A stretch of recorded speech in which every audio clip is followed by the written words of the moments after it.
Every Tuesday evening, a well-known person is asked the question, if you were to be cast away alone on a desert island, which 8 gramophone records would you choose to have with you? Assuming, of course, that you also had a gramophone and an inexhaustible supply of needles. As usual, Roy Plomley introduces this week's castaway. Good evening, ladies and gentlemen.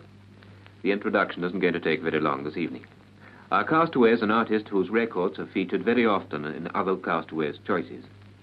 She's the possessor of a voice, a great and very beautiful voice, that has been acclaimed in the opera houses and concert halls of most of the big cities of the world. Kirsten Flagstad. Well, Madam Flagstad, what do you think about this desert island proposition? Not much. I feel rather like Toscanini did when he was asked in an American radio program which one opera score he would choose to have with him on a desert island. Which one did he choose?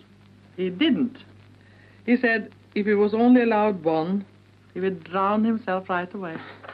Well, let's play our 8 records. Perhaps hearing them will give you a brighter outlook on desert islands. What's the first one? The trio from Rosenkavalier. Why? I would want to take at any rate one record from opera. It would be Wagner.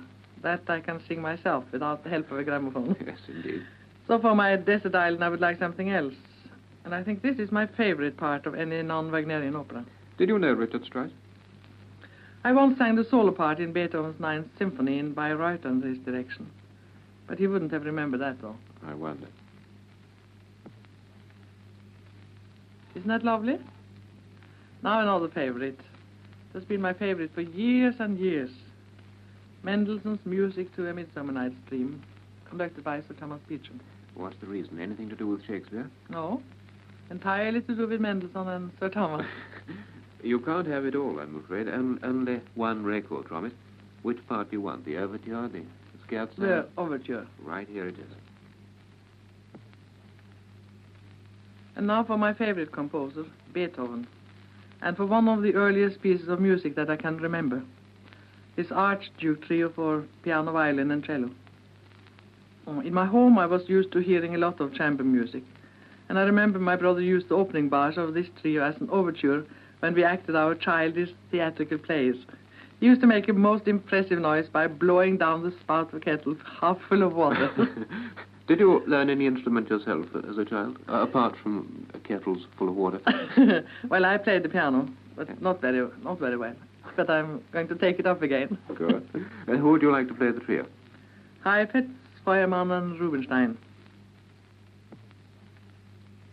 My next choice is from Verdi's Requiem, one of my favorite works. The Ingemisco, and sung by my favorite tenor, Jussi Björling.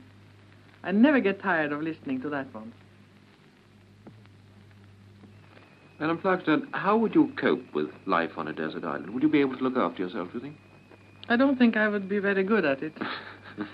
I wouldn't mind the solitude, but that wouldn't worry me at all. I like to be alone. Yes, well, what about practical things? I mean, lighting a fire and cooking.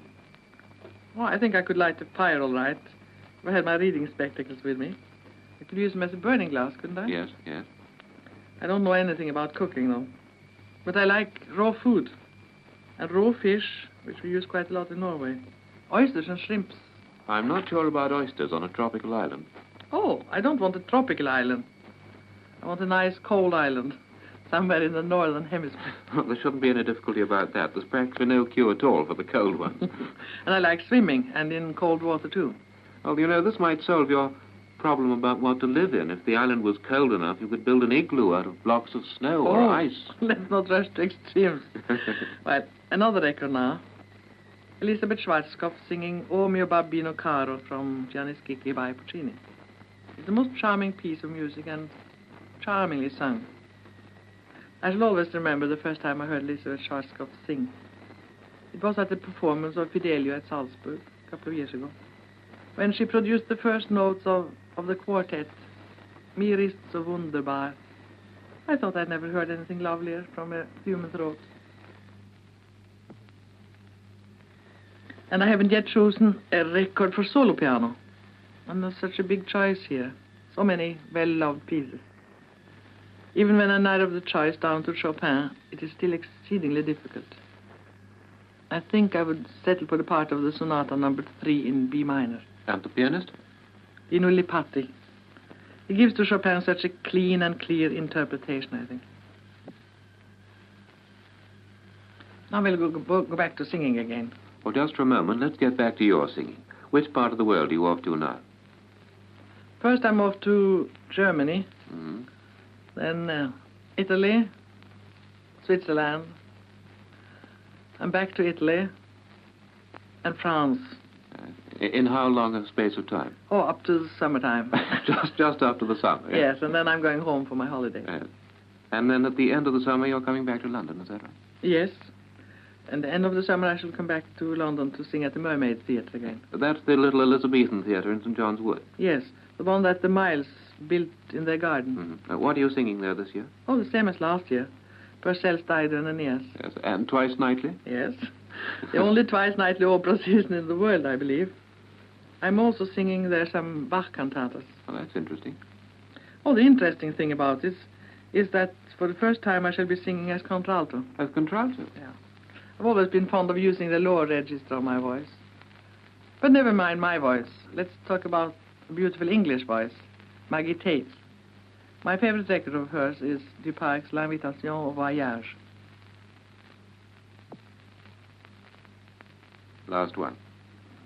That must be my native composer Grieg, and a part of his famous piano concerto in A minor, and played by Walter Gieseking. And that's the lot. That's your 8 records. Is that all I'm allowed on this idol? Just a gramophone and a few records? Oh, I was coming to that. You are allowed one luxury object as well. Something that mustn't be useful. What would you like? I must have knitting needles and lots of wool.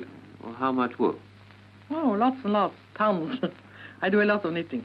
You'd have no wardrobe troubles at any rate. Of course not. I think I can knit any garment. I knit frocks for my women friends. All right, that'll be seen to. Either enough wool to last you for your sojourn on the island, or some kind of a machine that processes seaweed into knitting wool. Well, thank you, Madam Kirsten Flagstad, for being shipwrecked for us and letting us hear your choice of Desert Island Discs.